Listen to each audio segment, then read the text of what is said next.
Hello and welcome to the Australian Bitcoin podcast. So today we've got Alex with us and myself, Daniel Wilczynski, and we'll be talking about the latest Bitcoin news for the month of November. So the aim of the podcast is just to talk about what we found the most relevant Bitcoin events for Australians and to have a discussion, and I hope you find that interesting and get something from that. So Alex, how are you?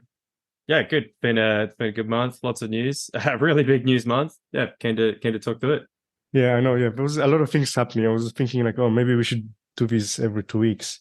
Yeah, it's getting like because that. Yeah. a lot of things happened last month. I guess maybe we'll just start off with what people always find really exciting is the price. So right now, the Bitcoin price on hard block for Australian dollars is around 57,000 Australian dollars. So it went up around 10% in the last 30 days and around 42% in the last 6 months. What do you make of the price, Alex? Yeah, well, there's a lot of speculation about whether we're out of the bear and into the bull. Definitely seems that way. We're definitely seeing activity picking up on hard block as well, aren't we? So yeah, it's good to see. And I mean, the last sort of month since that big rise has been maintained, which is great to see as well. Yeah. I feel, it does feel that the energy, the vibe seems much more bullish right now. Yeah, we're seeing more volume on hard block and people getting more excited. And I think one of the things I realized, like the difference between a bull market and a bear market is in a bull market, even when we have bad news, like the price doesn't really go down or keeps on going up. Why in a bear market, even good news, but the price keeps on going down, like despite good news.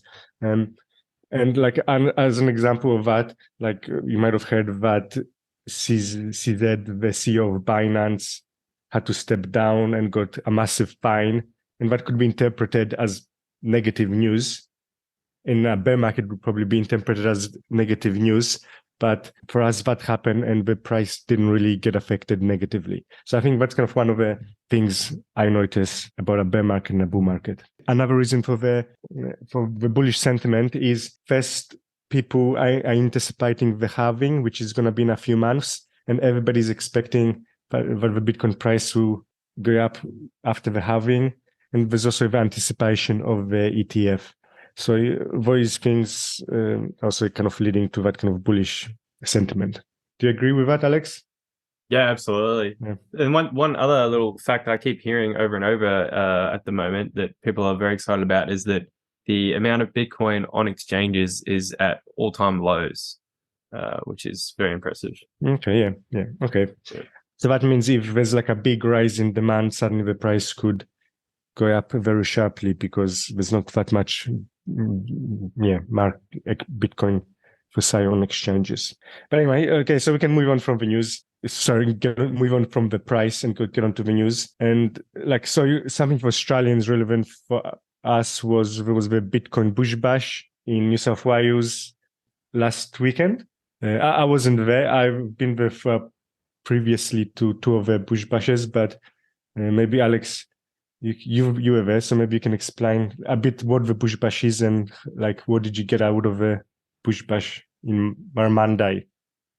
Yeah, sure thing. It was a great weekend last weekend up in Marmandai, which is right in the far end of the Hunter Valley in New South Wales. So the Bush Bash is a community event. It's essentially just a group of Bitcoiners from all over Australia descending on a small regional town, talking Bitcoin for a full weekend. There's presentations, there's breakfasts, lunches, and dinners, and a whole bunch of the social side of Bitcoin, and essentially just drinking the small town out of beer for the weekend. It's a really great event. You always learn a lot. Actually, one thing that was a bit different this time, we unfortunately Catan normally runs a privacy day where he talks about self-hosting and privacy, and not just in Bitcoin but just in general. And unfortunately, I wasn't able to make it this time. So at the last minute on the Friday, we squeezed together a bit of a demo day where a whole bunch of people went up and gave us demonstrations of how to do things in Bitcoin. And that was great. And then we finished up the day with the inaugural Bush Bash Bit Devs, which was excellent. We sort of talked through the news. Okay, so that's a new thing, the bit devs. So that was about talking about like technical stuff. Who was there attending the bit devs thing? Who participated in it? Pete Wynn and Nick ran it, I guess, but there was a big contingent on maybe 60, if I was to guess, 60-ish people this on for the Friday bit devs, and then for the entire event over the weekend, I think we maxed out at about over 120. So it was quite a big showing. Yeah, really impressive. If you haven't been to it, 120 attendees. yeah, that's right. Yeah, yeah. So it was good. And if you haven't been to a Bush Bash, then you're going to make it to the next one. The next one's going to be, I think, mid-March. I think maybe March 14th, 15th, 16th. I better check the dates. No, March 15th, 16th, 17th, and it'll be in Beechworth next year in Victoria. Yeah. You can look at Bitcoin Bush Bash and should on Google and should come up. With any like takeaways or any kind of talks that stood out for you? Yeah, there were a few. I think I mean one that I really enjoyed is the next generation multi-sig talk given by the FrostSnap guys. So Nick and Lloyd talking about their efforts to build a new style of hardware wallet. So I think that's pretty impressive, and I'm looking forward to what they're building. Another one that I thought was good is we sort of there was almost like themes to the presentation. So in the afternoon on the Saturday, we had like a string of sort of like financial presentations. So we heard about putting Bitcoin in your self-managed super fund, and the experience that Andy's had building the Bitcoin Advisor, where he now helps people to do that. And then also was the Bitcoin Advisor there? Yeah. Both Pete and Andy were there. So yeah, and he was talking about how to put Bitcoin in your super fund. Yeah, that's right. Yeah. So it was good. Great to hear. Obviously, we know that super is the low-hanging fruit. So, yeah, it's going to get taken if you don't take steps to secure it, I would say, and not in the sort of medium to long term. And then also we heard from Adam on taxation and basically just how the tax system works, which is essentially you're just guilty until you're proven innocent. So defend yourself. Okay, yeah, that sounds interesting. Yeah, for myself, I didn't go to the Bush Bash this time because it's a bit far for me living in Adelaide. It's a bit of a drive. So I skipped this time. I did go on a small family trip to Renmark with my family and another friend and his family. Renmark, it's on the Murray River in Australia. It was very good, very beautiful. It was nice weather. We done some kind of faux driving there and caught a bit of carp. We actually cooked one of the carp, and my people in Australia, they don't like carp, but if you cook it fresh, it's actually not too bad. Have you ever eaten carp, Alex? No, I haven't. No. Okay. So if you eat it, if you like fish it and cook it straight after killing it, it's actually reasonably tasty. The only thing is it's got so many bones, so you have to really watch out. It's got heaps of bones, but the actual meat is reasonably good. Oh, well, so anyway, that's a lesson, non-Bitcoin lesson for everybody there. Yeah, but get on to the Bitcoin news. So, okay, well, maybe the first thing we'll talk about is, so CZ, the CEO of Binance, which was the biggest crypto exchange, had a huge rise over the last 5 years. It really went from nothing to being like a multi-billion-dollar company. CZ, the Department of Justice in the US sued him, and I don't know all those details. I'm not into like US politics, and I think a lot of that stuff, it's not very transparent. There's probably political games being played, and a lot of stuff happening behind closed doors. But he got sued by the Department of Justice of the United States because apparently Binance was facilitating money laundering, and so CZ had to step down, and Binance had to pay a $4 billion fine. So what do you think? What do you think is the future for Binance? Oh, I think Binance will continue for sure. It's just they're getting pulled into the US sphere, I guess. A few things. I think one thing that stands out to me is they're making a big news of this $4.3 billion fine, but I don't know how significant that is in terms of Binance's overall revenue. Like obviously it'd be some kind of setback, but it sort of just reinforces that their strategy of sort of ignoring the US and then sort of begging for forgiveness later is probably will have paid off. The other thing is, yeah, they're making a big deal of this $4.3 billion fine, as if it's the largest fine ever paid. But I mean, the major banks in the US pay fines very close to this all the time, and if you just totaled up a number of the the banks, it would pale into significance. Yeah, 4 billion, it's a lot for you and me, but like for Binance, it's kind of reasonable. Yeah, we're a huge company now making a lot of money. But yeah, I think you're right. It seems to me, again, I don't know all the details, but from the outside, it seems like it's more the US government trying to kind of pull them in and control them a little bit more. I did read they've been sort of in discussions about this for a fairly long time, like sort of a couple of years, I believe. And so I guess they've just decided that now's the right time. I mean, there's a lot of speculation that this was the last step required before the Bitcoin ETF. You know, the regulators in the US would not be satisfied about launching a Bitcoin ETF when the majority of the liquidity was being settled offshore. I mean, you said earlier before that potentially perceived as negative news in a bear market that CZ had been fined, or Binance had been fined, and that CZ was stepping down. But I think maybe the counter side to that is that it's being perceived as bullish news for the launch of a Bitcoin ETF very soon. Yeah. I mean, yeah, I agree with that. I guess what I was saying is, like, you can look at it both ways, positive and negative. And in a bear market, the perception, the framing would be negative. Yeah. And in a bullish market, the perception framing would be positive.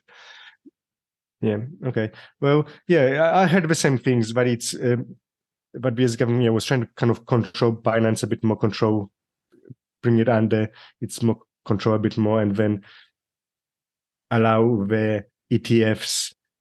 Kind of what somebody presented to me was that they were trying to put Binance down and then present BlackRock and the ETFs as kind of the savior, the knight on a white horse coming to save Bitcoin. That's what somebody who has some inside knowledge told me. Yeah, I mean that's the game, right? It's to substitute out the crypto exchanges and then roll in the walled garden. Yeah, exactly. Banks. So I'm not sure if that's like the best thing, because whatever you say about Binance, okay, like it's a bit of a shitcoin casino, that's true. But at least people could buy Bitcoin and then could remove it, and they allow people to put Bitcoin to their own custody. With an ETF, it's kind of not quite as good, because you buy you don't really own the Bitcoin. It's just completely within the ETF. And I don't know about the US ETFs, but I'm guessing you won't be able to remove the Bitcoin from the ETF. You won't be able to withdraw it probably, and probably most people won't. So, I'm not sure if it's like, if we have exchanges and we have ETFs, that's great. But if it's supposed to be ETFs versus exchanges, I think exchanges are better. Yeah. But yeah, should we move on? Do you have anything else? What kind of, do you have any news? Yeah, well, I mean, in the same vein, we've got the Sam Bankman-Fried has been officially found guilty. So FTX founder, has been sentenced at the end of. So he's been found guilty now, but he won't be sentenced until next year.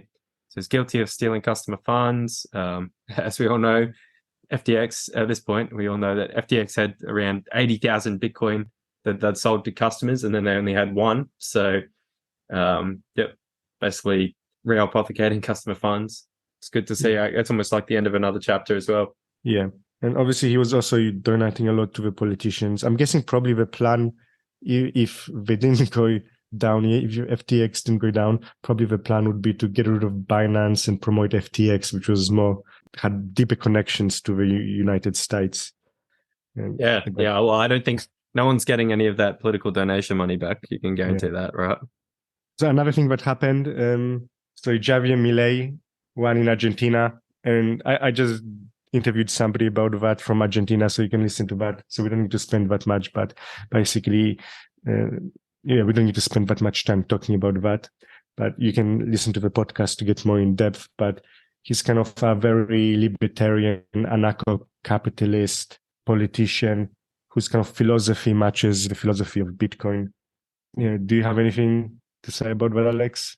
Yeah, well, I think the only thing, and Fernando talks about in the podcast, which is quite good, is that he's not necessarily a pro-Bitcoin politician in the sense that he's not going to go out like and Nayib Bukele, and make legal tender laws. What he is much more likely to do is someone who's like if you listen to him or you see any of the videos, he is very well versed in the Austrian school. Like he was a legitimate Austrian economist. So what he's much more likely to do is just remove the barriers to using Bitcoin, and then Bitcoin's just going to compete in an open market. And we know that if we get that opportunity, well, we're going to do great things. Yeah, I agree. Yeah. What else do you have, Alex? Any avenues? I really enjoyed the response by Bitcoin Magazine about to the Federal Reserve. So if you're not aware, the Federal Reserve threatened to sue Bitcoin Magazine about their Fed Now merch. Like this, they launched some parody T-shirts about the over the launch of Fed Now. And if you haven't read the counter response, go and look it up because it's quite good. Okay, yeah, I heard about that. There might some shirts making fun of the Fed, and I think the American Federal Reserve didn't like those shirts, obviously. Yeah. I think they sued them for copyright infringement or something like that. Yeah, that's right. Yeah. So another thing that happened recently, there was a Bitcoin mining conference, and one kind of interesting development that came out of it was Luke Dash Jr. and some other people are going to start a decentralized mining pool. Jack Dorsey and some other people are going to fund it. And the idea is to help decentralized mining. So from what I'm reading, it's going to be kind of a non-custodial mining pool where people can join that pool, but they get the Bitcoin. Yeah, it's non-custodial and they can get it directly. Yeah, so which means it's much more decentralized. And I think that's an issue because lately some mining pools, big mining pools, again, I'm not actually I never mined Bitcoin, so I'm not an expert in mining, but what I hear is some Bitcoin mining pools, they actually start doing KYC checks and kind of freezing funds and doing things like that on the people who participate in the pool. So having a decentralized mining pool, that's a very good development. Did you hear about that, Alex? Yeah, I did. It's a really positive development. Yeah. Also, similar news this week with the mining pools. So in line with this so we found out that Efterpool, which is one of the biggest pools, the mining pools, just quietly deployed filtering, so transaction filtering. So they stopped mining OFAC sanctioned transactions, and luckily someone was monitoring the mining pools. So someone had developed software that just monitored and compared what they expected the block to be and then versus what the actual block was. And they noticed that these OFAC sanctioned transactions were missing from Efterpool's blocks and posted about it on Twitter. And it's actually resulted in Efterpool backing off from this. So they've removed the transaction filtering for now, but they haven't backed down from the position that they want to do it. They basically said that they want to build more consensus around it before they keep it going. But yeah, it's definitely concerning. And so it's great to see this new mining pool, which is Ocean. It's called Ocean Pool. Yeah, it's starting to push into decentralizing the mining pool process. And so the way that they're doing that is they're starting to incorporate Stratum V2. It basically decentralizes the process of constructing a block template, which is all the transactions that go into the block, which is currently centralized. And so I think that's a pretty good development. Hopefully it works out. And actually something like this, to my mind, this is actually probably the most important news of November, because it goes to the fundamentals of Bitcoin and why we like Bitcoin, not some shitcoin, because that is that emphasis and all that work being done behind the scenes of keeping it decentralized. And a lot of people who just come, and I can understand the newbies, they think, they see crypto, it's okay, we're all decentralized apparently, but we're not all the same. Bitcoin and Ethereum are not the same. It's not the same decentralization. But a lot of people don't see that kind of work that goes behind the scenes in Bitcoin, keeping everything lightweight, secure, and decentralized. So another thing that happened recently, again, going to that point of decentralization regulation. So Wallet of Satoshi, which is a very popular Bitcoin and Lightning wallet that came from Australia, the company is based in Australia. They had to pull out of the United States because of regulatory hurdles. And Wallet of Satoshi is a very easy to use wallet. I'm sure many people already heard of it. It is centralized. It's a centralized wallet. It's custodial. So Wallet of Satoshi holds the Bitcoin for you. And, it's all right because it's not meant for big amounts. It's meant for small amounts for spending, and it works great for that. I use it. But because of they hold Bitcoin in custody and they are centralized, with all these regulations, obligations, they decided to pull out of United States, which is a sad development. Yeah, Wallet of Satoshi is great. I actually really enjoyed using Wallet of Satoshi this weekend. I managed to win the Bitcoin Bush Bash poker tournament, so I walked away with, I can't remember, 400,000 sats as a result of winning that, something like that. And I was able to receive directly into Wallet of Satoshi because I hadn't set up my other Lightning wallet with enough inbound liquidity, obviously not expecting to win. So that was good. I think this is just a defensive play by Wallet of Satoshi. Like, I don't know if they're necessarily facing any legal threats or like direct legal threats, but just off the back of the message that was put out by the US regulators following charging CZ, I think reduce that risk. Yeah, I agree. Yeah. I mean, the US is sending a message, and I mean, they literally sent that message. There was a talk where Janet Yellen, the head of the Fed in the United States, and some other people, they were around him. They were telling, "Oh, we're sending a message to crypto that blah blah blah. You can do whatever you want to do," which it doesn't do that anyway. I'm not sure if you saw that. It was like that message, and I watched it. Yeah, it's funny because she did not even she couldn't pronounce Binance, she Binance. pronounced it wrong. But yeah, exactly. Yeah. And it makes you think, I'm sure she knows how to pronounce it. I just think my thinking was she's just probably pretty clueless about the whole thing. She doesn't even know much what Binance is, to the point where she can't even pronounce the name properly. Yeah. So it's like, but they're making pronouncements about something and they can't even pronounce the name of the company.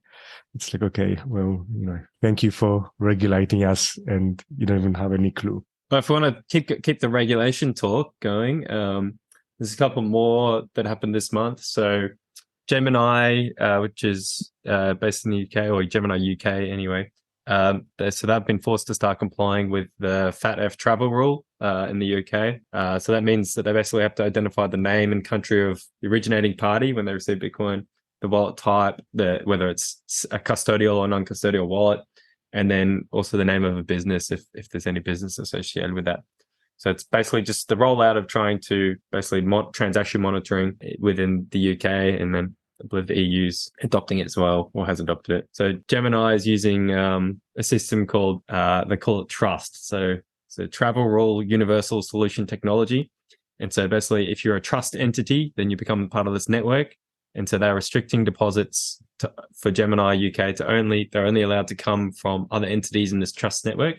And from December, they're only going to let you withdraw to entities within the trust network. So yeah, just another walled garden. Yeah. So, and something that's going to happen in Australia, we might have to at some point implement it at Hardblock also. So there's the FAT, the Financial Action Task Force, or whatever it is. I think that's what it stands for. And it's like a global organization, and countries get a rating how well we're doing on a very kind of anti-terrorism and money laundering. And, it's kind of controlled by these, I don't know who, but it's probably in the United States and these global things. And, I mean, like with Australia, we had discussions about it. It's not something we have to do in Australia right now, but there's a push to get countries implementing those guidelines. And basically to mean when there's an exchange. So for example, for Hardblock, how it would mean if you want to send Bitcoin from Hardblock, you would have to tell us where you're sending the Bitcoin. If it's an exchange that's pre-approved, we might be able to send it. And if it's like your own custodial wallet, we might have to get you to prove that the wallet belongs to you and do some extra KYC and ask you questions if you're trying to send Bitcoin from Hardblock to your own wallet. So it's not something that we have to do now, but it's likely in maybe 2 or 3 years exchanges we have to do that. So it is what it is. But it's important that there are decentralized ways of getting Bitcoin. There are decentralized exchanges. There's ways people can get Bitcoin from mining. So people can get Bitcoin from mining. And like we discussed, there's decentralized mining pools. So yeah, there's ways to go around that. And I think people find a way to go around that if the regulations get too onerous. But yeah, I think there is this kind of push to what you said before, to create this kind of walled garden experience where they want to control everything and everything has to be controlled. But it's kind of against the nature of Bitcoin, unfortunately. And I think Bitcoin, because it's going to find around. If those rules get too onerous, people will find a way around them. Yeah, and then the final one on that is, so Swan Bitcoin had a similar bit of news this month. So Swan Bitcoin started limiting customers who are interacting with privacy services. So basically they stopped serving anyone who was sending either directly from or directly to a mixing service like Wasabi or Samurai. And then for the same as Gemini, and same that would apply to potentially in Australia, is that they're forced to comply because they link into the existing financial system in their case in the US, but the same problem applies here in the Australia. Like as a exchange, Hard Block, we would have to we're beholden to the financial institutions that give us access to the Australian dollar. Yeah, same thing. But yeah, like I said, Bitcoin will find a way, and if the regulations get too onerous. But yeah, like Swan, people criticize Swan. I don't know what to say about that, because in some ways I can understand both sides. People criticize Swan for implementing these rules, but Swan has to look. Yeah, well, I mean, Swan doesn't get a choice. It's either they implement the rules or they cease operating. It's like, which one provides the better service? Yeah. Or they get treated, or they get the Binance treatment. Yeah, exactly. Yeah. Something else that kind of came up on Twitter. It was somebody, like some individual called Rick. He talked about how he got hacked, and he was like a Bitcoiner, and he was actually going to El Salvador, and he had apparently 25 Bitcoin, which was kind of most of his savings, and he got hacked. Did you hear about that? Yeah. It was a big month for regulatory news. It was also a big month for hacks and loss of Bitcoin. I guess, unfortunately, but yeah, I did hear about this one. Yeah, and I think, like, because I hope this doesn't sound negative, because there's like some people might like be hearing that and get very afraid.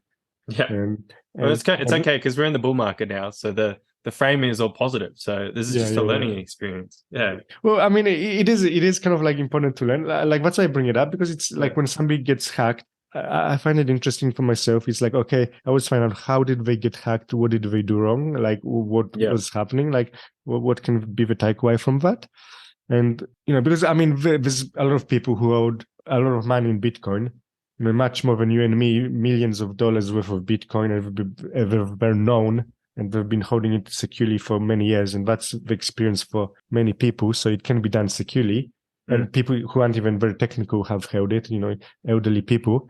But like sometimes these things do occur. So, but it's, I just find it, like, what can we learn? And I think the learning in this case, it was they created their storage method or their way of securing their Bitcoin a long time ago, and then they didn't review it and they didn't update it. So prior to hardware wallets, Rick and I believe it was his father, had set up their security, and they were using essentially a password manager to store their Bitcoin seed. And so your Bitcoin is secured by the entropy, or like essentially the size of the randomness that generates the private key. And so your 12-word or 24 seed word has enough entropy that it makes it very secure. But if you then just store that online or in a way that's accessible to someone online, but with a small password, then it sort of defeats the purpose. And so unfortunately, that's what they had done. And so someone got into their password manager, they were able to crack the password, and then the seed was just right there. Yeah, exactly right. So like my takeaway from that was, and they held their seed on a password manager. Basically, it was an internet connected device. It was stored online. Like password manager is good. I recommend people use it, but there's kind of different levels of security. Okay. Maybe for your banking password or whatever, or some things like that, you can use a password manager. But storing like a big portion of your wealth, which is what Hida had, basically online. If you're storing in a password manager, it was online. So on an internet connected device, that's not a good idea.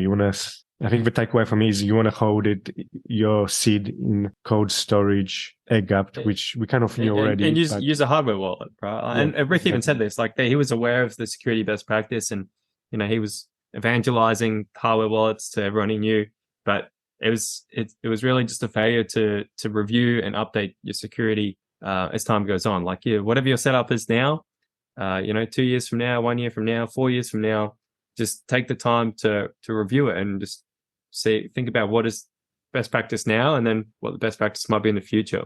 Yeah, exactly.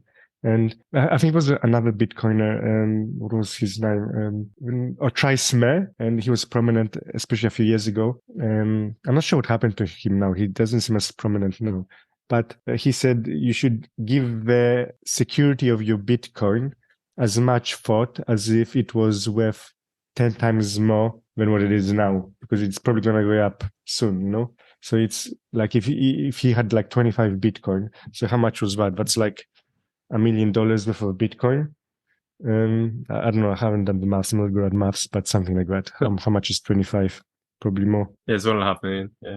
Yeah. Okay. Like he said, like, well, and it's probably going to go up in the future, right? Like if it could 10x, so you treat it as if you had like 10 million worth of Bitcoin and give it that much, like give your security that much effort, you know, like, so I guess he kind of got lazy. He studied like this old method on like a password manager, and I guess it worked for a few years, and he couldn't get around to moving into a more secure method, and he couldn't get, he didn't put that enough effort into it, and unfortunately he paid the price. Yep, absolutely.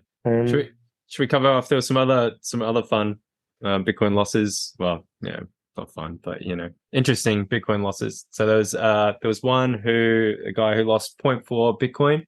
This is posted on Reddit from his cold card. So he had a cold card wallet. He went and did the best practice, went out and bought a cold card wallet. He was so security conscious that he even rolled his own entropy. So he rolled dice to generate his own entropy, and then bam, 0.4 Bitcoin, it's gone. So what happened?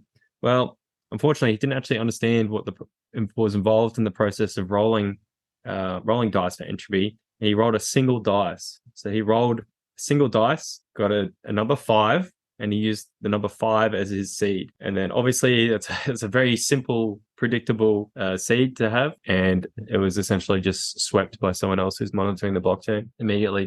Yeah. So I think one of the takeaways from this is there's there's a saying in security, in cryptography, before Bitcoin, never roll your own cryptography. And it refers to there's different cryptography algorithms, and like use the established one. Don't try to make your own one. Because when you make your own, like the ones that are there are already kind of established and used. And if you're trying to make your own one, you could be making a mistake. And I think maybe something like that is what happened with this guy, what you're describing is, and I've seen this in several cases with Louis Dash Jr. last year or so, where I think sometimes people, they have good knowledge, good technical knowledge, but they try to get things a little bit too fancy. They make a mistake. And if they just went with a more established method, like just using a hardware wallet, it would have been better. I think, that's definitely been a lesson of the last 14 years of Bitcoin's existence. I think specifically in this case, though, he did buy a cold card.